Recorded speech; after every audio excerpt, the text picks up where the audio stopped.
त्याला हक्कानं मागू शकतो. तसं परक्या मुलाकडे मागणार का? नाही मागणार. मग म्हणलं काय करूया आता. मग एक वाक्य वाचलं होतं मी, जिवंतपणी द्यावं भरल्या हातानं सारं, मेल्यावर मोठा हार घालू नये. मग म्हणलं एक काम करूया, आता माझ्या आईचं नाही पूजन केलं तरी चालेल, फोटोचं पूजन नाही केलं तरी चालेल, पण जिवंतपणी त्यांना सहकार्य करावं. मग त्या माझ्या आईवडिलांसाठी मी म्हणलं काय करू, आपल्याला आईवडिलांचं दुःख कमी करता येईल का? बोल येईल. मग आपण पंढरीची वारी सुरू करावी, त्या वारलेल्या मुलाच्या जागी आपण जावं. मग आपल्याला भगवंताला मी मागितली सद्बुद्धी, त्यांनी मला दिली सद्बुद्धी. मग 2006 पासून मी पंढरीच्या वारीला आलो. मग तिथून मला कळलं धन्य आम्ही जन्म आलो. बोला, धन्य आम्ही जन्म आलो, दास विठ्ठलाचे झालो. आता सुद्धा तुम्ही दास कुणाचे झालेला आहात? विठ्ठलाचे आहात. मग आपला धन्य किती जन्म धन्य झाला की नाही? आणि अजून होणार. हे आयुष्य फार सुंदर आहे, त्याला आपण अजून सुंदर करायचं. म्हणून धन्य आम्ही जन्म आलो, दास विठ्ठलाचे झालो. अशा संतांच्या उपदेशावर क्या बात आहे. अजून आहे का गेल्या वर्षीचा? अरे माऊली योगा गेल्या वर्षीचा माझा, ह्यांचा फार मोठा स्वाद असू द्या. फार छान बरं वाटतं मला. मग खरं सांगतो बाळांनो, मी पोरांना कसं वागावं एवढंच शिकवतो. मी जास्त धड्याला प्रश्नाला मार्क, त्याला तो एखादा धडा नाही समजला त्याची मग मार्क असेच घेतो. मी सांगतो याचं उत्तर हे लिहिणे मार्क घे, पण तू कसा वागणार हे महत्वाचं आहे. तू जर समजा आता एक समजा माझी मुलगी डॉक्टर शिकली, अभ्यासात लय हुशार आहे, पण ती ऐकत न ऐकणारी मुलगी झाली असं तर काय उपयोग आहे का? वडीलधाऱ्या माणसाचं ऐकतच नाही असं जर असं तर त्या मुलीचा काय उपयोग आहे? त्यामुळं कसं मग माझे पालक आहेत ना, तिसऱ्या दिवशी माझ्याकडे येतात, सर तुम्ही काय करता हो पोरांना? लगेच आमचं पोरगं ऐकतं, लगेच म्हणतो आई तुला काय मदत करू? म्हणजे चांगली गोष्ट आहे, कारण मुलांनी कसं वागावं ह्याच्यात खरं.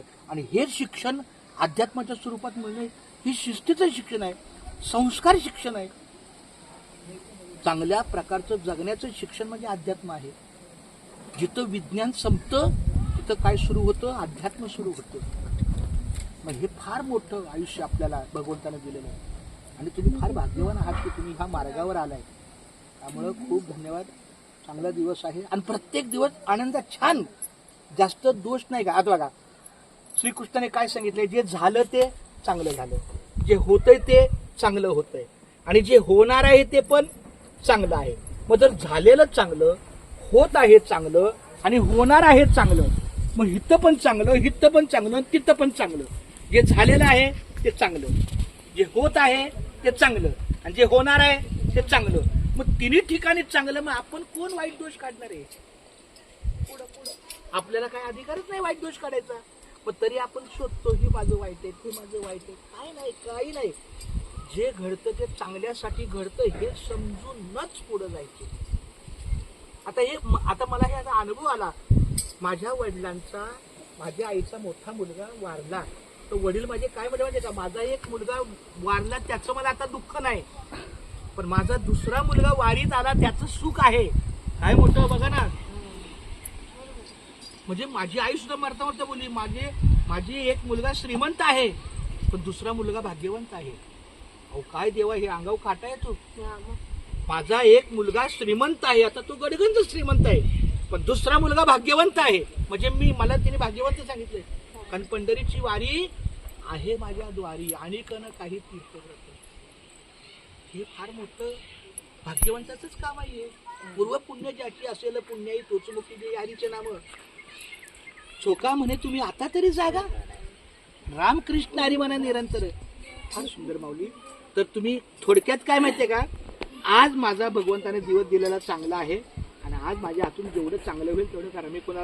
मी कोणाला दोष देणार नाही, मी कोणाला चुकीचं म्हणणार नाही, मी कोणाला वाईट बोलणार नाही, मी कुणाशी वाईट वागणार नाही. आजचा दिवस चांगला, बस आज चांगलं जगा, सगळं चांगलं होतं. कारण उद्या तुम्ही कधी कराल, जेव्हा तुम्ही उद्या सकाळी